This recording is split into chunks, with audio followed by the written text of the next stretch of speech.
செய்திகள் 50ற்கு வரவேற்கிறோம். கோவை மற்றும் நீலகிரி மாவட்டத்திற்கு இன்று மிக கனமழைக்கான ஆரஞ்சு அலர்ட் விடுக்கப்பட்டுள்ளது. திருப்பூர், திண்டுக்கல், தேனி, தென்காசி, நெல்லை மற்றும் கன்னியாகுமரி மாவட்டங்களில் கனமழை பெய்யும் என கணிக்கப்பட்டுள்ளது. இதனிடையே மத்திய மேற்கு மற்றும் அதனை ஒட்டிய வடக்கு வங்கக்கடல் பகுதிகளில் இன்று புதிய காற்றழுத்த தாழ்வு பகுதி உருவாக்கக்கூடும் என வானிலை ஆய்வு மையம் கணித்துள்ளது.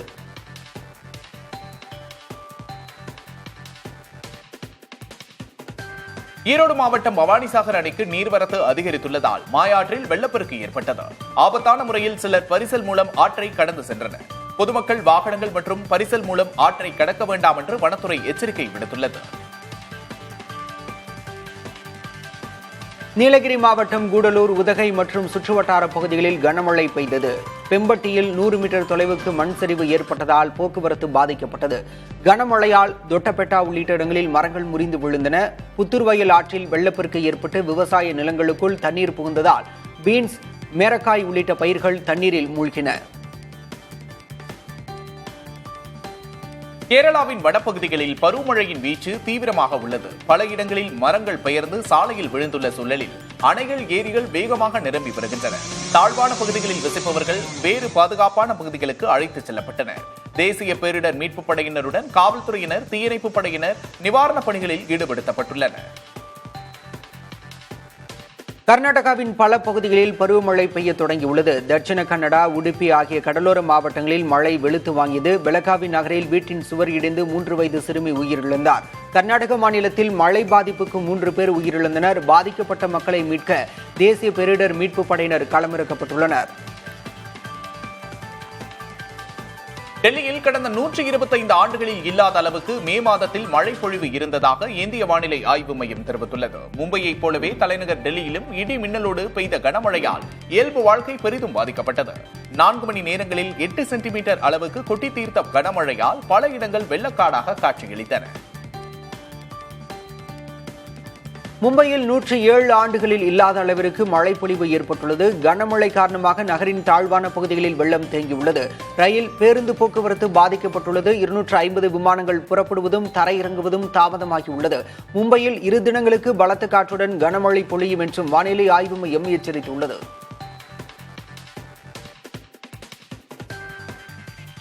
தமிழ்நாட்டில் பல்வேறு மாவட்டங்களில் கட்டப்பட்டுள்ள 11 புதிய அரசு கலை மற்றும் அறிவியல் கல்லூரிகளை முதல்வர் மு.க.ஸ்டாலின் காணொலி வாயிலாக திறந்து வைத்தார். கடலூர் மாவட்டம் பண்ருட்டி, நீலகிரி மாவட்டம் குன்னூர், திண்டுக்கல் மாவட்டம் நத்தம், சென்னை மாவட்டம் ஆலந்தூர், தூத்துக்குடி மாவட்டம் ஒட்டப்பிடாரம் உள்ளிட்ட இடங்களில் அமைக்கப்பட்டுள்ள 11 புதிய அரசு கலை மற்றும் அறிவியல் கல்லூரிகளை முதல்வர் திறந்து வைத்தார்.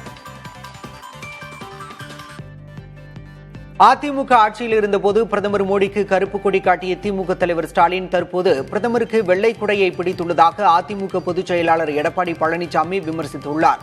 இரட்டை வடம் போடும் ஒரே கட்சி திமுக தான் என்றும் அவர் சாடியுள்ளார். மாநிலங்களவை தேர்தலின் போது கூட்டணி கட்சியாக அதிமுகவுக்கு ஆதரவளிப்போம் என்று பாஜக மாநில தலைவர் நயினார் நாகேந்திரன் தெரிவித்துள்ளார். மாநிலங்களவை தேர்தல் குறித்து பாஜக தேசிய தலைமை முடிவு செய்யும் என்றும் நயினார் நாகேந்திரன் தெரிவித்தார். மக்கள் ஆதரவு கிடைத்தால் 2026 தமிழ்நாட்டில் தேசிய ஜனநாயக கூட்டணி ஆட்சிக்கு வரும் என்று புதிய தலைமுறைக்கு அளித்த பிரத்யேக பேட்டியில் ஆந்திர துணை முதல்வர் பவன் கல்யாண் தெரிவித்துள்ளார். முன்னதாக சென்னை திருவான்மியூரில் ஒரே நாடு ஒரே தேர்தல் கருத்தரங்கில் பங்கேற்ற அவர் தமிழ்நாட்டில் ஒரே நாடு ஒரே தேர்தல் குறித்து பொய்யான தகவல்கள் பரப்பப்படுவதாக தெரிவித்தார். குட்கா, பான் மசாலா உள்ளிட்ட பொருட்களுக்கான தடையை மேலும் ஓராண்டுக்கு நீட்டித்து தமிழ்நாடு அரசு உத்தரவிட்டுள்ளது. உணவு பாதுகாப்பு மற்றும் தரங்கள் சட்டத்தின் 2006 படி 2013ஆம் ஆண்டு புகையிலை மற்றும் நிக்கோட்டின் சேர்மமாக கொண்ட உணவுப் பொருட்கள் மீதான தடையை தமிழ்நாடு அரசு அமல்படுத்தியது. இந்த தடை ஆண்டுதோறும் நீட்டிக்கப்பட்டு வருகின்றது. கடைகளுக்கு தமிழில் பெயர் பலகை வைக்க வேண்டும் என்ற உத்தரவை அமல்படுத்த அவகாசம் வழங்க கோரிய விண்ணப்பத்தை 4 வாரங்களில் பரிசீலிக்க சென்னை மாநகராட்சிக்கு உயர்நீதிமன்றம் உத்தரவிட்டுள்ளது. பெயர் பலகைகளை மாற்றுவதற்கு கூடுதல் செலவு ஏற்படும் என்று மனுதாரர் தரப்பில் ஆஜரான வழக்கறிஞர் விஜயன் சுப்பிரமணியன் வாதிட்டார்.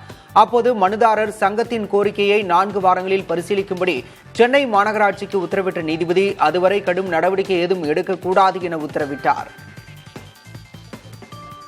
சென்னை அனகாபுத்தூர் பகுதியில் வீடுகள் இடிக்கப்படும் இடத்திற்கு சென்று மக்களின் வேதனையை கேட்டறிந்த விடுதலை சிறுத்தைகள் கட்சியின் தலைவர் தொல் திருமாவளவன் தலைமைச் செயலாளரை சந்தித்து முறையிட்டுள்ளார். இது தொடர்பாக தாம்பரம் மாநகராட்சி ஆணையர், துணை ஆணையர்கள் ஆகியோரை சந்தித்து ஆவணங்களையும் திருமாவளவன் சமர்ப்பித்துள்ளார். 10 மற்றும் 12ஆம் வகுப்பு பொதுத் தேர்வில் தொகுதி வாரியாக சிறந்த மதிப்பெண் பெற்ற மாணவர்களை தமிழக வெற்றிக் கழக தலைவர் விஜய் நேரில் அழைத்து பாராட்ட உள்ளார். இது தொடர்பாக வெளியிடப்பட்டுள்ள அறிக்கையில், வரும் வெள்ளிக்கிழமை மாமல்லபுரத்தில் உள்ள தனியார் ஹோட்டலில் பாராட்டு விழா நடைபெற இருப்பதாக தெரிவிக்கப்பட்டுள்ளது.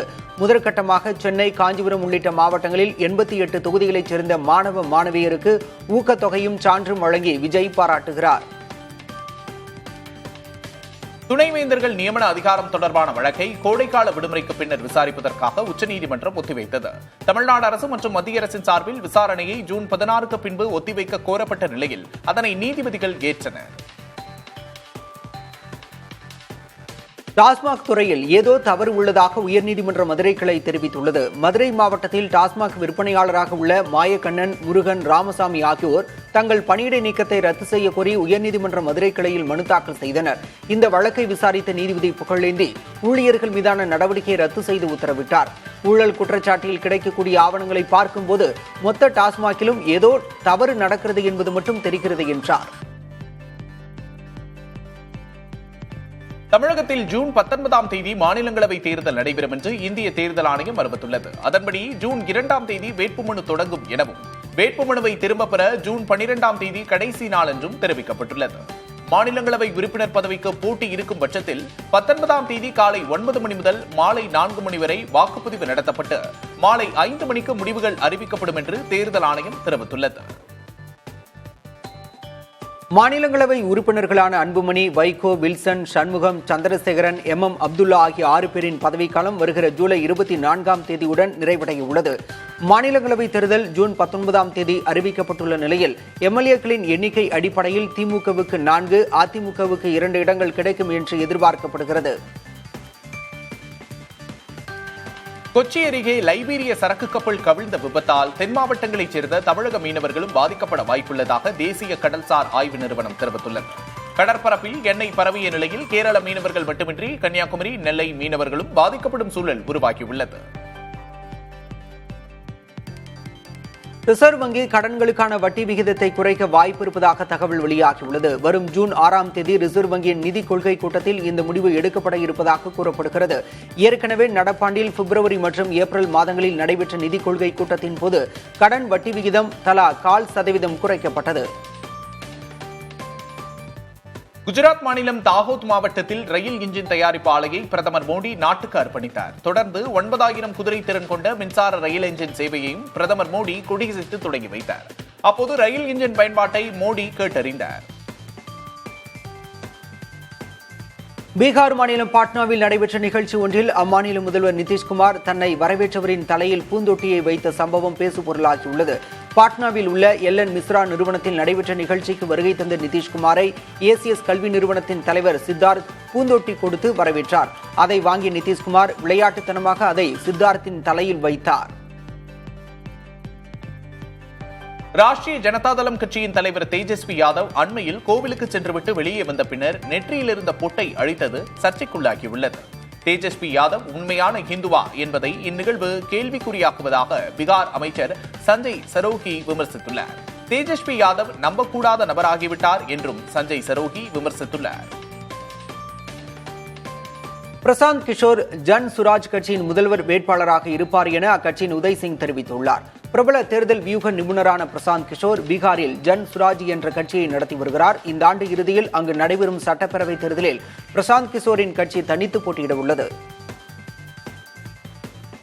இந்தியாவில் கொரோனாவால் பாதிக்கப்பட்டவர்களின் எண்ணிக்கை 1000-ஐ கடந்துள்ளது. இதில் கடந்த ஒரு வாரத்தில் மட்டும் புதிதாக 752 பேருக்கு கொரோனா தொற்று கண்டறியப்பட்டுள்ளது. கேரளாவில் அதிகபட்சமாக 430 பேரும், மகாராஷ்டிராவில் 209 பேரும், டெல்லியில் 104 பேரும், குஜராத்தில் 83 பேரும், தமிழகத்தில் 69 பேரும் கொரோனா தொற்றால் பாதிக்கப்பட்டுள்ளனர். கொரோனா பாதிப்பில் இதுவரை 7 பேர் இறந்துள்ளனர். பள்ளிகளில் 3வது மொழி கற்பிக்கும் திட்டம் கைவிடப்பட்டுள்ளதாக மகாராஷ்டிர கல்வி அமைச்சர் தாதா புஷே தெரிவித்துள்ளார். மகாராஷ்டிராவில் இந்தி 3வது மொழியாக கற்பிக்கப்படும் என்ற அரசாணைக்கு கடும் எதிர்ப்பு எழுந்த நிலையில் பள்ளிகளில் 3ஆம் மொழி கற்பிக்கும் திட்டம் இப்போதைக்கு கைவிடப்படுவதாகவும் மராத்தி, ஆங்கிலம் ஆகிய 2 மொழிகளை கற்பிக்கும் நடைமுறை தொடரும் என்றும் அம்மாநில கல்வி அமைச்சர் கூறியுள்ளார். பாகிஸ்தானின் பயங்கரவாத நடவடிக்கைகள் குறித்து ஸ்லோவேனியா அரசு பிரதிநிதிகளை சந்தித்து கனிமொழி தலைமையிலான எம்பிக்கள் குழுவினர் எடுத்துரைத்தனர். ஆபரேஷன் சிந்தூர் மற்றும் இந்தியாவின் பயங்கரவாத தடுப்பு நடவடிக்கைகள் குறித்தும் இந்திய எம்பிக்கள் ஸ்லோவேனியா வெளிநாட்டு கொள்கை குழு தலைவர் உள்ளிட்ட அரசு பிரதிநிதிகளிடம் குறிப்பிட்டனர். ஆபரேஷன் சிந்தூர் நடவடிக்கை தொடங்கிய 30வது நிமிடத்தில்தான் பாகிஸ்தானுக்கு தாக்குதல் தொடர்பாக தகவல் தெரிவிக்கப்பட்டதாக வெளியுறவுத்துறை அமைச்சர் ஜெய்சங்கர் விளக்கம் அளித்துள்ளார். டெல்லியில் நடைபெற்ற கூட்டத்தில் பேசிய அவர், காங்கிரஸ் கூறும் குற்றச்சாட்டுகள் அனைத்தும் நேர்மையற்றவை என்றும் ஆபரேஷன் சிந்தூர் நடவடிக்கையை காங்கிரஸ் தவறாக சித்தரிப்பதாகவும் விமர்சித்தார். பாகிஸ்தானுக்கு உளவு பார்த்த புகாரில் மோதி ராம்ஜாட் என்ற மத்திய துணை ராணுவப்படை வீரர் கைது செய்யப்பட்டுள்ளார். கடந்த 2 ஆண்டுகளாக தேச பாதுகாப்பு தொடர்பான தகவல்களை பாகிஸ்தான் உளவு அதிகாரிகளுக்கு தெரிவித்த புகாரில் மோத்திராம் ஜாட்டை மத்திய புலனாய்வு முகமை கைது செய்துள்ளது. சிஆர்பிஎஃப் நிர்வாகம் அவரை பணி நீக்கம் செய்துள்ளது. இந்தியாவுடனான போரை தொடர்ந்து தனது அணு ஆயுத திறனை சீனா உதவியோடு பாகிஸ்தான் மேம்படுத்தி வருவதாக அமெரிக்க உளவு அமைப்பு தெரிவித்துள்ளது. பேரழிவை ஏற்படுத்தக்கூடிய ஆயுதங்களையும் தொழில்நுட்பங்களையும் சீனாவிடமிருந்து பாகிஸ்தான் வாங்கி வருவதாகவும், ஹாங்காங், சிங்கப்பூர், துருக்கி, ஐக்கிய அரபு அமீரகம் ஆகிய நாடுகள் வழியே இப்பொருட்கள் வருவதாகவும் அறிக்கையில் தெரிவிக்கப்பட்டுள்ளது. காசா மீது இஸ்ரேல் நடத்திய தாக்குதலில் ஒரே நாளில் 52 அப்பாவி பொதுமக்கள் கொல்லப்பட்டனர். 45 பேர் காயமடைந்தனர்.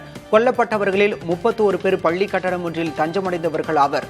அவர்கள் உறங்கிக் கொண்டிருந்த போது இந்த கொடூர தாக்குதல் நடைபெற்றுள்ளது. பல்லாயிரக்கணக்கானோர் பசியுடன் உணவு தேடி அலையும் பரிதாப நிலையும் காசாவில் நிலவி வருகிறது.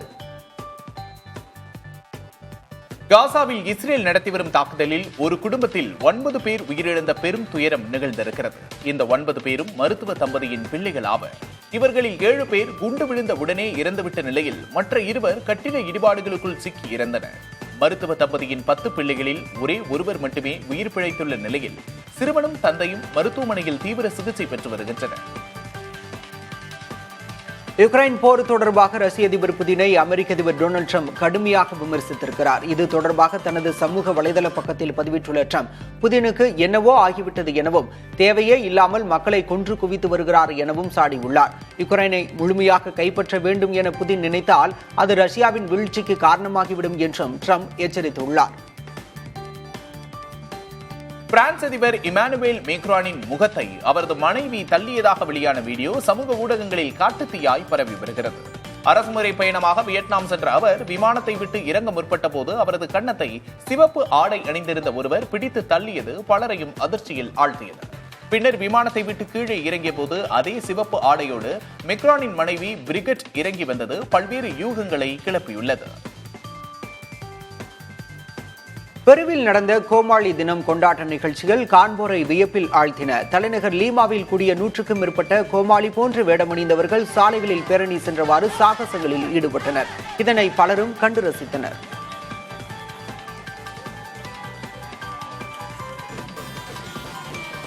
துருக்கியில் 3 வயது குழந்தை அலி அசப் இரத்த புற்றுநோயிலிருந்து மீண்டு வந்ததை கொண்டாடும் விதமாக தலைநகர் இஸ்தான்புல்லில் ஏராளமானோர் ஒன்றிணைந்து பலூன்களை பறக்கவிட்டு மகிழ்ச்சியை வெளிப்படுத்தினர். இஸ்தான்புல் உள்ளாட்சி நிர்வாகம் சார்பில் இந்த நிகழ்ச்சிக்கு ஏற்பாடு செய்யப்பட்டது. பிரான்ஸ் நாட்டின் புதிய சட்ட திருத்தத்தை கண்டித்து தலைநகர் பாரிஸ் அருகே உள்ள நெடுஞ்சாலைகளை முற்றுகையிட்டு விவசாயிகள் பிரம்மாண்ட டிராக்டர் பேரணியில் ஈடுபட்டனர். அரசின் புதிய சட்டம் தங்களுக்கு பல்வேறு கட்டுப்பாடுகளையும் நிபந்தனைகளையும் விதிப்பதாக பிரான்ஸ் விவசாயிகள் குற்றம் சாட்டியுள்ளனர். ஐபிஎல் தொடரில் மும்பை இந்தியன்ஸ் அணியை வீழ்த்தி முதல் குவாலிஃபயர் சுற்றுக்கு பஞ்சாப் கிங்ஸ் அணி தகுதி பெற்றுள்ளது. ஜெய்ப்பூரில் நடைபெற்ற இந்த போட்டியில் டாஸ் வென்ற பஞ்சாப் அணி பந்துவீச்சை தேர்வு செய்தது. தொடர்ந்து பேட்டிங் செய்த மும்பை அணி 7 விக்கெட்டுகள் இழப்புக்கு 184 ரன்களை குவித்தது. பின்னர் 185 என்ற இலக்கோடு களமிறங்கிய பஞ்சாப் அணி வீரர்கள் தங்கள் அபாரமான ஆட்டத்தை வெளிப்படுத்தி வெற்றி பெற்றனர். இதன் மூலம் புள்ளிப்பட்டியலில் 2வது இடத்திற்கு முன்னேறி முதல் குவாலிஃபயர் சுற்றுக்கு பஞ்சாப் அணி தகுதி பெற்றது. சிஎஸ்கே அணியின் பேட்டிங் பயிற்சியாளராக சுரேஷ் ரெய்னா தேர்வு செய்யப்படலாம் என்று தகவல் வெளியாகியுள்ளது. சிஎஸ்கே குஜராத் போட்டியின் வர்ணனையின் போது பேசிய சுரேஷ் ரெய்னா, அடுத்த ஆண்டு சென்னை சூப்பர் கிங்ஸ் அணிக்கு புதிய பேட்டிங் பயிற்சியாளர் வருவார் என்றும் அவர் இந்த அணிக்காக அதிவேக அரைசதம் அடித்தவர் எனவும் சிரித்தபடியே கூறினார். இன்ஸ்டாகிராம் சமூக வலைதளத்தில் 2 கோடி ஃபாலோவர்ஸை கொண்ட முதல் ஐபிஎல் அணி என்ற சாதனையை ஆர்சிபி பெற்றுள்ளது.